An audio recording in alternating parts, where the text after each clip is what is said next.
Sisters, mothers, you are the reason why everything is existing.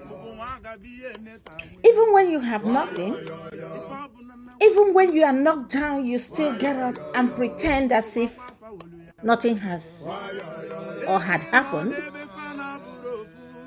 You always keep your eyes open and keep your head up. You always put your head on the game.